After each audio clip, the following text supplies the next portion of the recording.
jauhkan pelanggaran. Jadi sebetulnya Tuhan pun tahu ya kalian-kalian yang ditahan polisi, ya tahu kalian sebelum melakukan kejahatan. Kalian tidak bisa mendengar suara Tuhan karena kalian penuh dengan dosa. Karena apa? Yesus pun sudah pernah berkata dalam Matius 5 ayat 8, orang yang suci hatinya lah yang bisa melihat Tuhan, melihat kerajaan Tuhan, merasakan kerajaan Tuhan. Tanpa kekudusan kalian tidak bisa dengar suara Dia. Walaupun suara itu bukan suara yang seperti yang keluar dari mulut saya ini, tapi dia tidak bisa karena kalian penuh dengan dosa. Kalau orang yang penuh dengan dosa, setidaknya berdosa, sama dengan beribadah. Kalau beribadah itu bukan dengan kesucian, sia-sia ibadah itu. Harus dengan kesucian karena Dia adalah El-Kados, Elohim Kados, Tuhan yang Maha Kuasa. Kita pun harus Tuhan yang Maha Kudus, kita pun harus kudus. Jadi karena itu sadarilah bahwa kau melakukan kejahatan karena kemauan sendiri. Ini bahwa saya senantiasa kepada penjara-penjara dan tahanan. Karena jemaat saya berubah dan berubah. 2 minggu yang lalu saya ke Toba dan ke Polres Tabor. Misalnya saya berangkat dari hari ini itu bisa udah berganti orang, apalagi 1 bulan lalu. Ya, jadi karena itu ya khotbah saya sebetulnya sekitar misi saya. Ya, khotbah saya bertema pertobatan, bertema siapakah Yesus itu dan siapakah saudara. Tapi kalau pendeta gereja katakanlah hambanya di sini, itu khotbah harus berganti-ganti. Kalau hanya bertobat terus tiap minggu pertobatan ya orang pun jadi jenuh, ya kan? Ya. Tetapi kalau saya memang itu kemana-mana khotbah pertobatan dan khotbah mengenal Yesus dan kerajaannya dan mengenal diri kita ini siapa dan kemana tujuan hidupmu, itu aja. Paling 5 tema inilah terkadang saya campur, kadang saya sebagian. Dan saya mau ambil satu ayat saja, kalau semua saya uraikan terlalu lama, saya pun ada batasannya. Kalau kita baca di ayat 15, adapun manusia hari-harinya seperti rumput, seperti bunga di padang, demikianlah ia berbunga. Apabila angin datang melintasinya, maka hilanglah ia, dan tempatnya pun tidak mengenalnya lagi. Ini bayangkan, ya, bunga dan rumput itu dihantam angin, terbang dia. Kalau kembali bunga dan rumput itu mencari tempatnya, dia tidak tahu lagi tempatnya di mana. Begitu. Sama dengan manusia. Rumput dan bunga itulah kita. Kalau kita sudah dicampakkan Tuhan, kita tidak akan bisa lagi. Amin. Terkadang kita harus dicampakkan Tuhan. Untuk kita taubat.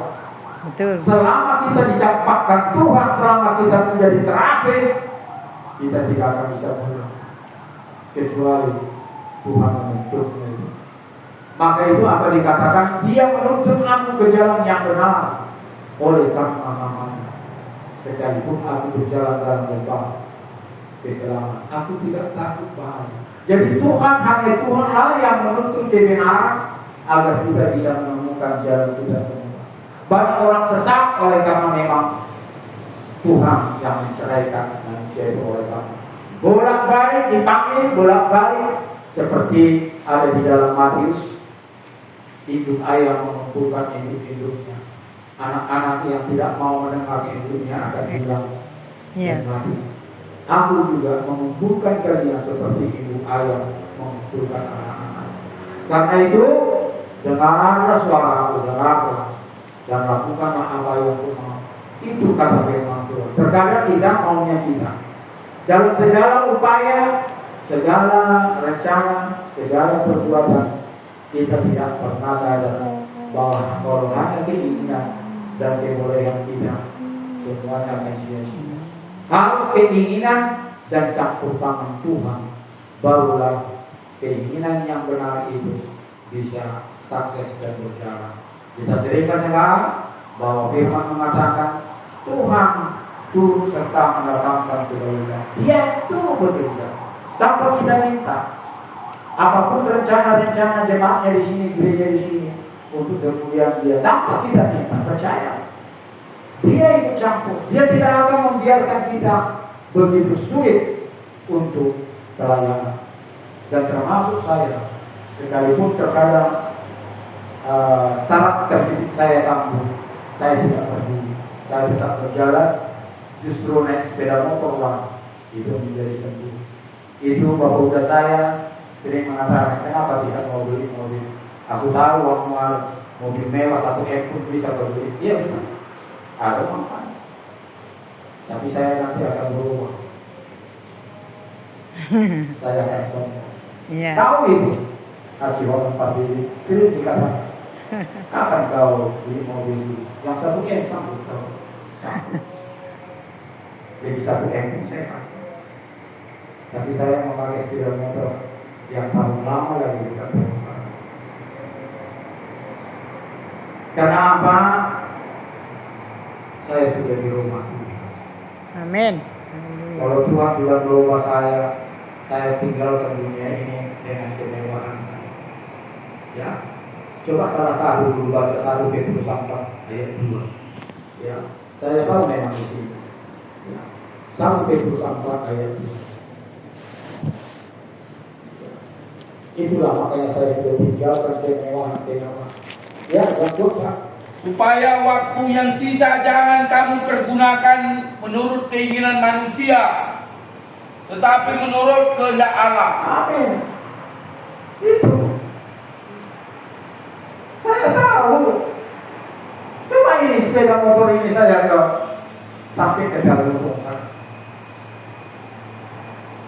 Kebetulan sepatu saya ini memang bagus sekali, tapi dari monjanya. Kuat-kuat. Ini sepatu luar negeri. Kuat-kuat kalau monja. Artinya apa? Memang Tuhan sudah rubah saya. Saya harus merenungkan agar dia dipujikan. Amin. Dalam perkataan dan perbuatan dan penampilan, saya selalu ingat pertama Petrus 4 ayat 2. Ada waktu itu pelayanan saya di kapal laut, sama pendeta luar biasa. Tapi yang paling berkesan saya 1 Petrus 4 ayat 2 ini Pak Pendeta. Saya ingat Bapak Ibu itu yang mengatakan, memang ayat-ayat itu sudah sering saya dengar yang lain-lain. Tapi khususnya ini mungkin saya lupa atau sudah pernah saya baca. Tapi baru tadi saya ingat. Sangat indah ayatnya. Biar bisa saya dirubah juga meninggalkan kebiasaan dunia. Saya mau berubah, meninggalkan kemewahan dan sebagainya. Cukuplah waktumu selama ini. Cukuplah kita sudah berpoya-poya. Ini piala dunia. Biasanya suka bola saya. Bahkan dulu mau saya taruhan. Saya tak anggap judi. Gak saya anggap judi. Karena dia semangat saja. Dan anehnya saya selalu menang. Betul. Mana? Tahun ini saya nggak mau lagi. Kasih pur ya Pak Pendeta ya. Saya pur. Takutnya jadi sandungan. Iya. Kita jangan jadi sandungan. Memang soal mencuri atau tidak kita yang tahu. Kalaupun saya kalah, saya relakan kok ini sama kalau itu juga mencuri. Iya. Kalau namanya main judi, ya biar saya kasih tahu apa yang dikatakan Bible. Itu ada di mana? Tak satu ayat pun ada di sini, hanya satu yang menyinggung soal itu. Kita tahu. Kalau kita main judi, kita harus maki-maki lawan kita, betul? Iya. Tidak perlu. Apalagi bagian judi ditembak itu dan sebagainya. Itulah kalau main judi. Kalau saya taruhan, ya sudah, yang penting kita sudah sorak-sorak berdiri dan sebagainya. Tapi untuk tahun ini saya bilang mulai saya sudah bilang. Tapi ini saya selalu menang. Karena ada kalah tadi, kalau saya kumpul, saya jauh lebih banyak menang dari kalah. Saya tidak mau jadi batu sandungan, walaupun saya tidak angkat meja. Dan satu hal saya, begitu saya menang, saya kasihan sama yang kalah, itu pula. Itu kan gak main judi lagi kan. Iya. Saya ajak namakan udah lah, sampai hati saya. Karena dia nafsu untuk uang, saya enggak. Nafsu untuk bagaimana, sukacita, ayo gitu. Jadi Tuhan merubah saya, kasihan juga. Terus Anehnya lagi, dalam taruhan berikutnya, saya keluarkan rekomendasinya, rumah akan mau muslimah. Jadi kita yang tahu judi itu apa. Iya.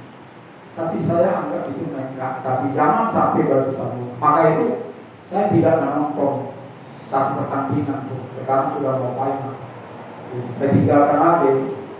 Oke, kita lanjutkan. Amin. Kita tadi di ayat yang ke-15. Ya.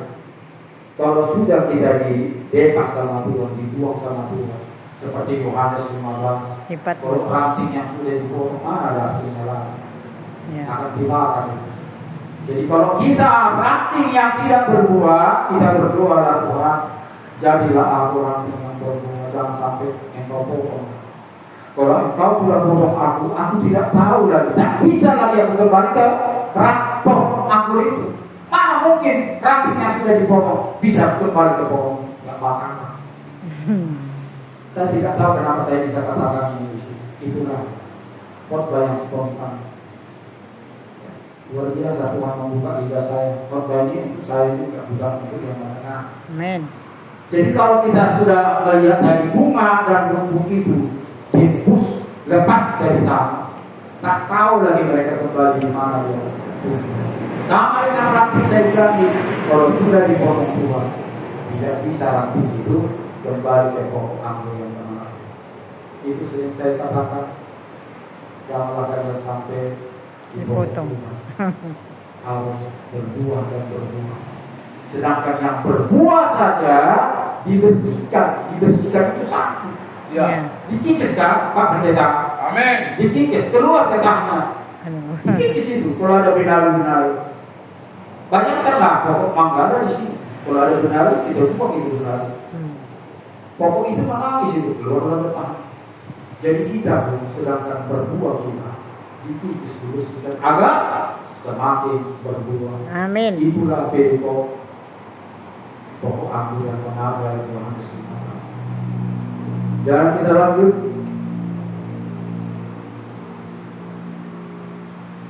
Tuhan sudah menegakkan tahtanya. Ya, Tuhan sudah menegakkan tahtanya di bumi dan di surga. Ada gereja yang belum percaya kerajaan Tuhan sudah ditegakkan di bumi. Saya menangis. Bagaimana kerajaan Tuhan tidak ada di bumi? Sedangkan bumi ini dia yang ciptakan. Dia ada, bumi ini ada oleh karena kuasa, oleh karena kerajaan. Semua makhluk apa yang ada di bumi oleh karena kuasa, itulah kerajaan. Sampai sekarang ini, sampai nanti dia melenyapkan bumi ini yang masih jauh. Sebelum terjadi kerajaan 1000 tahun damai, bumi ini masih ada. Setelah itu melewati kerajaan 1000 tahun damai di mana Yesus Kristus sudah datang sebagai raja di atas segala raja. Baru bumi ini lenyap diganti bumi yang baru. Dan inilah yang saya takutkan yang terjadi kepada kita sebagai pimpinan jemaat, sebagai gembala, sebagai orang-orang dalam penginjilan. Jangan sampai tertidur, jangan sampai terlelap, jangan sampai kita lupa bahwa mereka perlu diayomi, mereka perlu menerima kesaksian, mereka perlu dibina, bukan dibina bobokkan, bukan disandung-sandung dengan uang, disandung-sandung dengan makanan, tetapi dengan firman Tuhan. Kita harus ada konseling bagaimana mengartikan bertumbuh dalam Tuhan. Amin. Kalau jemaatnya tidak bertumbuh imannya dalam Tuhan, mereka malas-malasan. Tetapi jemaat yang bertumbuh dalam Tuhan, dia tanpa diminta kepalanya datang, dia bersedia memberikan waktunya, memberikan tenaganya. Saya siap jadi apapun, saya siap diurus. Karena apa? Saya tahu gereja karismatik ini adalah gereja Injil. Artinya jemaatnya juga ditambiskan, diajarkan untuk menginjil, bukan hanya kepala gerejanya atau pimpinan. Karena itu sering saya mengundang dalam persekutuan atau manapun, jika ada yang mau ikut dengan saya dalam penginjilan, ya secara rutin dibuka dan secara spontan di Polres-Polres saya siap, di Polres manapun Sumatera Utara, tinggal telepon bahkan di Pulau Jawa. Karena nama saya sudah ada di sini. Jadi ada aja yang mau, ada kebanyakan tidak mau. Karena tidak mengerti arti perizinan itu. Dan sekali lagi saya katakan kepada kita di sini, berusaha kita mendekatkan diri dan minta pengajaran kepada Tuhan bagaimana kita menjadi gembala yang baik.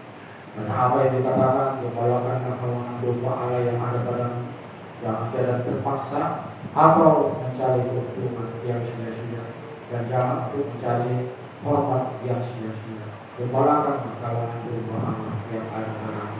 Itu sudah sering kita baca, kalau saya tidak salah ingat di Ibrani itu. Ya, saya lupa ingat ada di sini. Tetapi itulah perkataan bahwa kita harus mengembalakan domba Allah itu dengan sungguh-sungguh, tidak mencari kepentingan diri sendiri, Amin. kekayaan dan hormat dan sebagainya. Ya. Amin. Kita berdoa.